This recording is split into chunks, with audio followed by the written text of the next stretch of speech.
We've been talking about hydraulic fracturing and water issues recently, particularly in Oklahoma. And with us today, we have Mr. Brian Woodard. Brian Woodard is the Vice President of Regulatory Affairs with the Oklahoma Independent Petroleum Association. In this role, he supports the association's membership with environmental and regulatory advocacy and compliance at both the state and federal levels. Prior to joining the OUIPA, Mr. Woodard's professional experience includes serving as the Director of Regulatory Affairs for Chesapeake Energy's Southern Division, in addition to serving as Senior Environmental Policy Professional with Devon Energy. Brian is currently the Chairman of the Independent Petroleum Association of America's Environmental and Safety Committee, and in his capacity, he interacts with state regulatory personnel. Welcome, Brian. Well, thank you for the kind introduction. It's nice to be here. Can you tell the students taking this class exactly what the role of OIPA is here in the state of Oklahoma? Well, the OIPA stands for the Oklahoma Independent Petroleum Association. So we're here to serve and represent from an advocacy standpoint Oklahoma's independent producers and also the service companies that support those producers. And generally speaking, our mission is to ensure both on the legislative end and the regulatory front that we sustain the fair and equitable approach for them to continue their business and continue producing and creating a fair profit for themselves. And how does OIPA interact, say, with the Oklahoma Corporation Commission, the regulatory body here in the state? So that's what, in my role, I work with mainly all these state regulatory agencies, and specifically with the Corporation Commission, we have a very great relationship with them, both from the technical staff up through the commissioners. Some of the primary roles that we serve in is we monitor the rulemaking process, and we ensure that we're being proactive, that we're sustaining a quality regulatory structure here in the state that supports the continuation of our business, but also that we don't become overzealous and that some of the regulations may not be necessary and they harm the ability of our producers to continue their business. And can you describe the tier issue in terms of, you represent the independent petroleum producers, and what are the others that wouldn't fall under the class of independent? Right, no, that's a great question, and independent has even taken on kind of a new connotation in today's world. But when I say independent, that's in reference, or the alternative would be the major producer, the integrated producer that has, maybe the students would know this, but they'll have the downstream refining capacity. They'll also have the upstream actual fueling stations. So we do not represent the large-scale businesses such as the Exxon, Chevron, Shells, and BPs of the world. The independent producers themselves are non-integrated. However, we do kind of cover a gamut from the very small mom and pop, which is kind of our core representation. These are companies that literally may have anywhere from 2 to 8 to 10 employees, and they're ran by very small independents, and they just continue to maybe have a contract pumper throughout the state and operate a few wells. So we kind of run the gamut from them all the way up through what I would call the super independent, and those are the Chesapeake Energies, the Devon Energies, and the Sandridge Energies. And together we try to represent all their interests from a broad spectrum. In the area of water, we've had recently an extended drought in the state, the region, and that has put some pressure on sourcing of water for oil and gas, particularly for hydraulic fracturing, where estimates as high as 10 million gallons of water for wells in the Woodford, for example. What kind of challenges have faced the independents during this time? Sourcing is imperative. I think it's been widely communicated that this new shale gas revelation, and it's not just gas, it is oil and gas extracted now from the source rock. So historically, I think to put that into context, we have to understand that we historically targeted vertical conventional formations, essentially traps. So the hydrocarbon migrated from the source rock or the shale, for instance, and found itself within a conventional trap, and they would do more wildcat wells to hit that conventional formation. Well, now we know where our formations are from a large sense. We have a pretty good target of identifying and hitting those, but we have to couple two things. It's that horizontal drilling oftentimes, and it's the hydraulic fracturing. And without hydraulic fracturing, the formations are much, the porosity and permeability isn't there to extract that resource or that entrained gas or hydrocarbons without hitting that or doing hydraulic fracturing. So it's an integral piece to producing.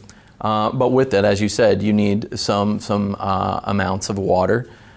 Placed into context, these aren't significant amounts, but when you say the 4 to 10 million gallons, that certainly sounds like a localized significant amount. So to begin with, they have to have those water resources.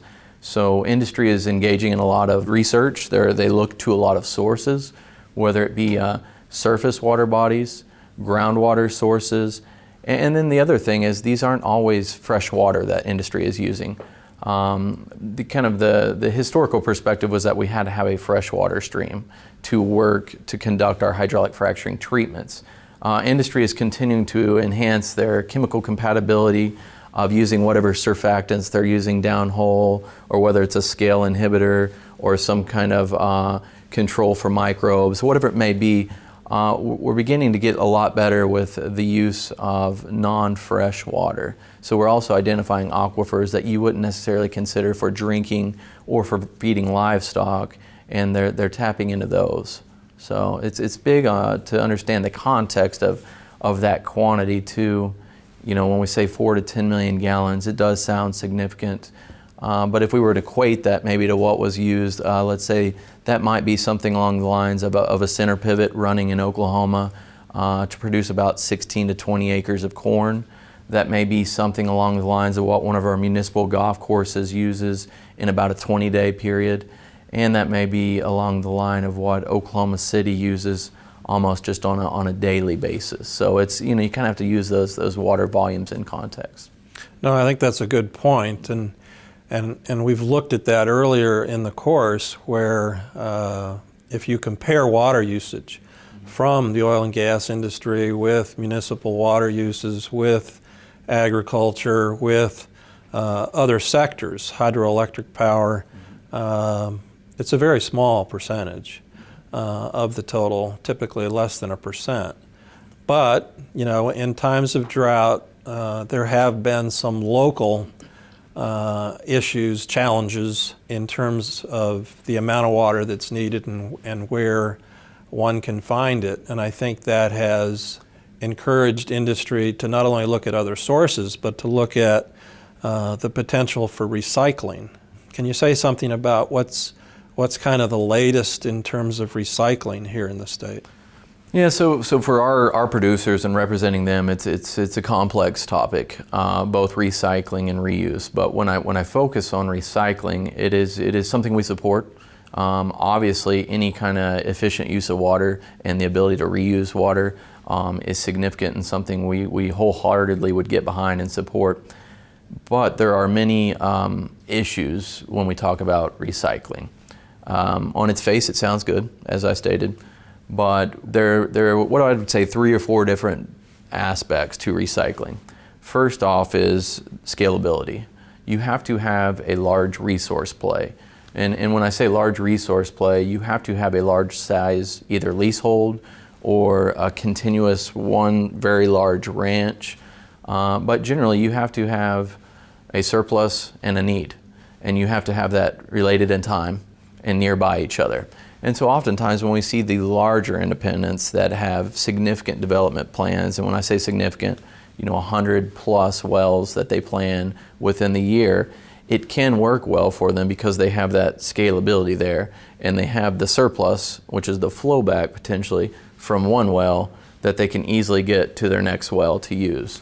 And so that leads me into logistics. Logistics of movement and transfer of water is significant. It's costly, and so that's kind of the other aspect of it. And also you have to have the quality of the water. So throughout our different and varying plays, we have a significant difference in the quality of the flowback water that comes out. We also have a significant difference in the quantity. For instance, let's say if we were looking in the Marcellus, way up northeast of Pennsylvania, they have very poor quality as far as the return, and they have a very low quantity. And so there's not a whole lot really there, but due to that very low quantity, it becomes easier to blend and reuse.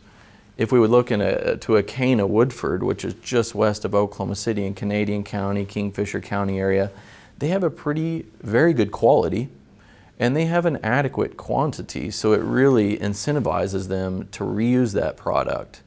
And that's also holding somewhat true in north central Oklahoma when we look at our Mississippi lime. So we actually have some decent characteristics. So then we have to kind of go back to the two hurdles, again, are logistics, and then there's also some regulatory hurdles. And so when I say this, the logistics goes back to the scalability. You have to take that surplus and get it to the need. And that means water transfer and water storage, which ultimately means that our producers have to have their economics right to not only get that water back, transport it to some storage location to where it has a broad capacity of water that can make whatever recycling technology there is economically feasible, and then be able to take that finished product and reuse it. And so the economics generally aren't there unless you have a large resource play. There is also a lot of difficulty recycling, and there's been a number of recycling companies that have come out and tried to attempt to take over in this business, and have found that the variability and the quality and what's within the constituents of that water stream makes it very difficult. So to actually feasibly recycle on a cost-effective basis, it is not easy. Then I mentioned the regulatory hurdles. First off, you often have to develop some form of large structure, so you have to go through permitting a very large pit oftentimes. But the second aspect of this to me is, even if we clean up our water streams, let's say to even a drinkable water quality standard, we have to be very careful with, oftentimes the surface issues are the big issues, truck traffic. And so sometimes it can relate to more truck traffic when we're actually trying to recycle water. So what we have is a lot of our producers that have that scalability are able to actually pipe in systems, and they develop a network of infrastructure to where it can go from pond or pit to pit, and they can pipe them both ways to different wells. So that's really good. But when we actually look at getting a freshwater product to the well, it still falls under certain regulatory liabilities. So if we spill it to the ground, even though it may be drinking water quality standard, it's an amazing water, they consider it a deleterious substance. And so it still carries certain waste provisions to where we have to do certain cleanups and treat it in a certain manner, report it to a regulatory agency, and you can incur a significant liability, although there would be no environmental liability. That's one component. And so that's the whole logistics of moving that water. Historically, we've used an ag type aluminum pipe to move fresh water. Well, even though this is fresh water after it's been recycled and cleaned up or purified, we have to look at other mechanisms of transport. And so that always places that logistical hurdle, and every aspect of that can hurt the economic feasibility of reuse.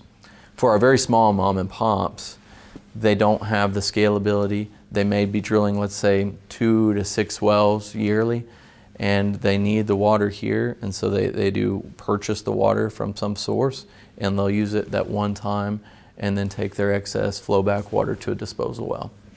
Yeah, I think that's an important point, this issue of the difference between the small operators, the large operators, and all of these logistical considerations that come into play when you talk about recycling. That gets to another issue, which is the issue of regulations.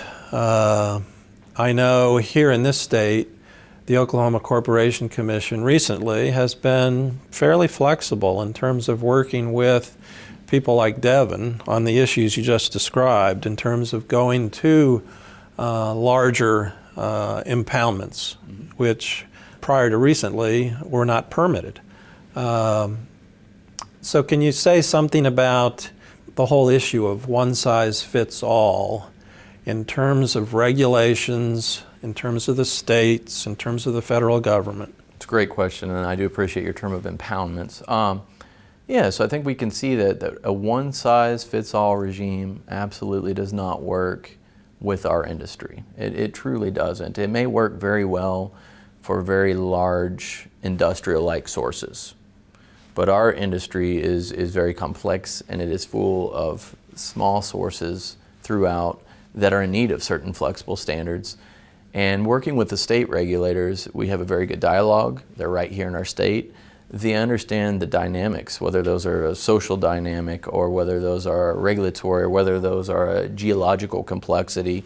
And so we can meet with them, we can go in on a daily basis, and we can really explain and work together and identify solutions that are win-win for all. And for instance, you mentioned the commercial recycling impoundments. We actually made some regulatory changes, the commission did, which allowed our producers to develop and permit these impoundments, and they implement very strict standards that are protective of the groundwater resources, but it allowed them to overcome some of those logistical impediments, as I mentioned, and be able to bring enough water into one centralized location to where they could make the recycling economic and cost effective, and then take it from there. So there's a lot of wonderful examples on a state aspect and a state basis to where we can show that the flexibility of a state-led regulatory body is so much better than the one-size-fits-all approach we see often pushed down from a federal government.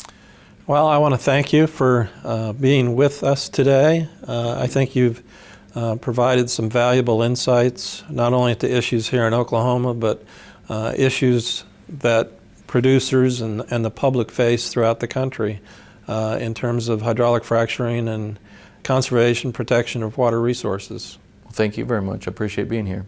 Thanks, for Brian. having me.